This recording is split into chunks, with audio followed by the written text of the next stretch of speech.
Alors maintenant, est-ce que vous avez un cas précis par rapport à dans votre travail, qu'on puisse comprendre un exemple de ce que vous faites dans votre travail de combat contre ces missionnaires?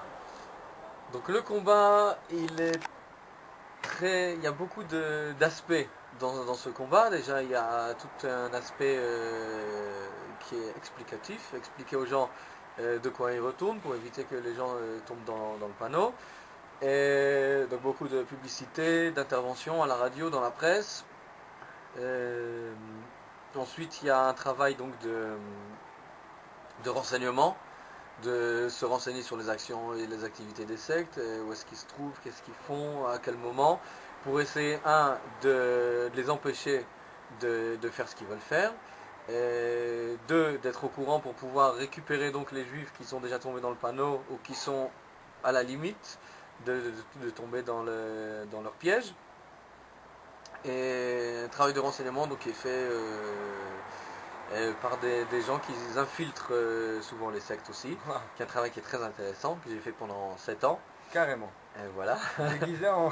Infiltrer les sectes, les différentes sectes. J'étais chez les messianiques, les témoins, des sectes hindous. Et ensuite, il y a aussi un travail qui va être fait au point de vue donc, de... Comment on va dire ça un travail qui est parfois de pression sur certaines institutions ou sur certains organismes et pour éviter justement, par exemple si on va prendre un exemple, il y a à Jérusalem donc il y a le centre des conventions. Le centre des conventions qui est une organisation, un centre, comment on va dire ça, si tu payes, tu fais ce que tu veux à l'intérieur.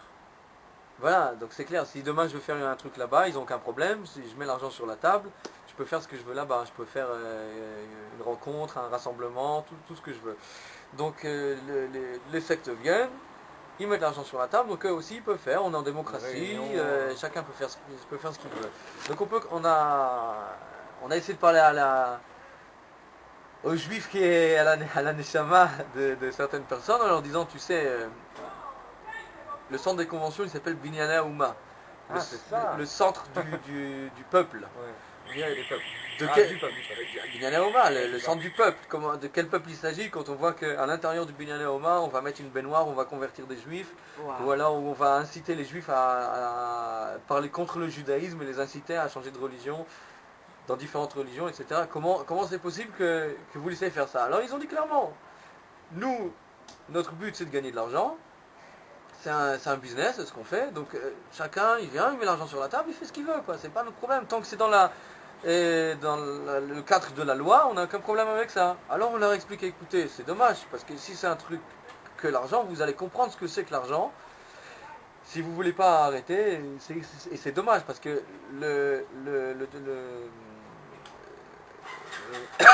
pardon, comment on dit le tzibour, le public religieux, c'est le public qui utilise le plus le Binyané Haouma.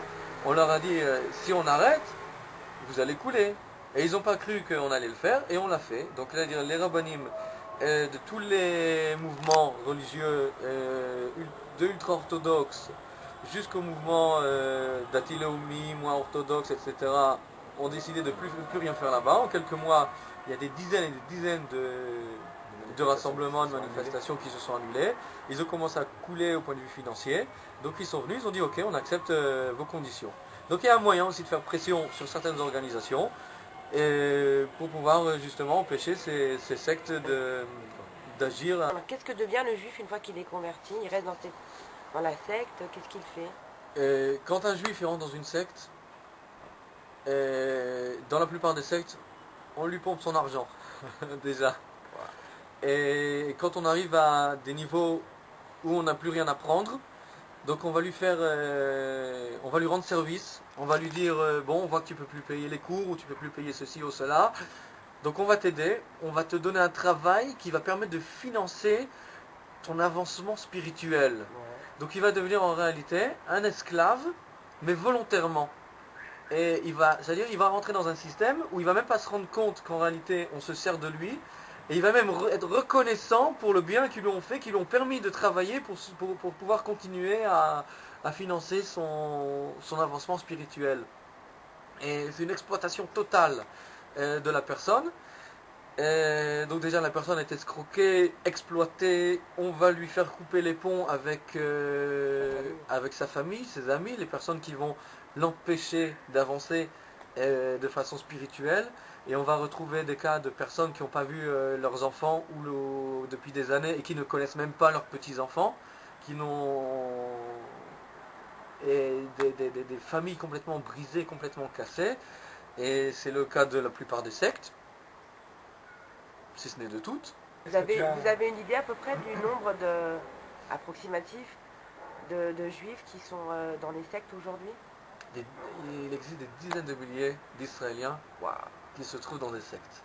Les plus grands étant ce qu'on va appeler les juifs messianiques, les témoins de Jéhovah, et la scientologie, qui a pignon sur rue sans aucun problème, qui a des gens des fois haut placés dedans aussi, puisqu'il y avait un des conseillers du Premier ministre, l'ancien Ulmert, qui était un scientologue. Et donc on va avoir aussi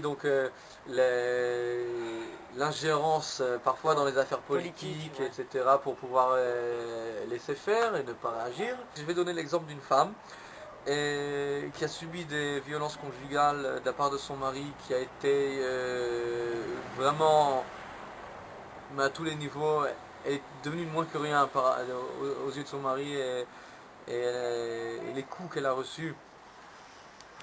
Et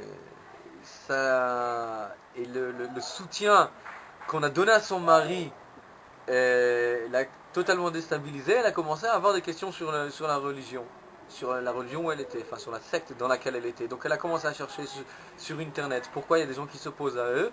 Elle a commencé à comprendre, à voir qu'il y avait beaucoup de problèmes, et elle a quitté la secte. Mais pendant son divorce, elle a eu des problèmes, ça a commencé à pas aller tout à fait de son côté. Elle a compris que l'enfant qu'elle avait avec son mari donc allait être récupéré par son mari et donc grandir parmi la secte, et elle savait plus quoi faire. Il y a un moment, elle arrivait à un niveau de déprime totale, et donc parce qu'elle était déprimée et dépourvue de tout, elle a dit: je vais appeler Yad L'Achim, même s'ils sont pas gentils, même s'ils vont me prendre mon enfant, ils vont le rentrer dans une yeshiva, je le verrai plus jamais.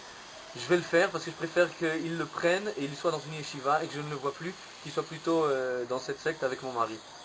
Elle nous a téléphoné et puis on a commencé à l'aider. On lui a payé un avocat qui puisse l'aider vraiment, pas un qui est de l'État et qui s'en fout de son dossier. Donc un qui a commencé à l'aider et un qui connaît le problème. Et une travailleuse sociale qui va pouvoir l'aider dans la vie de tous les jours, qui va pouvoir l'aider aussi avec tous ses papiers et à pouvoir les chacun la réinsérer socialement et dans la vie active et dans la vie sociale. Et puis elle avait de temps en temps des questions aussi au point de vue théologique, elle a commencé à nous les poser, et puis un jour elle me dit: mais vous n'êtes pas du tout ce qu'on m'a décrit, vous m'avez aidé, vous m'avez soutenu, vous m'avez laissé grandir, élever mon fils toute seule, enfin vous m'avez aidé à l'élever, mais vous ne me l'avez pas pris, vous ne m'avez pas imposé un certain système de valeurs. Et je lui dis: mais non, mais je sais pas ce qu'on est, quoi. Et puis elle a dit: oui, mais c'est là-dedans qu'on m'a inculqué, c'est ce qu'on m'a inculqué, c'est ce qu'on m'a convaincu, etc.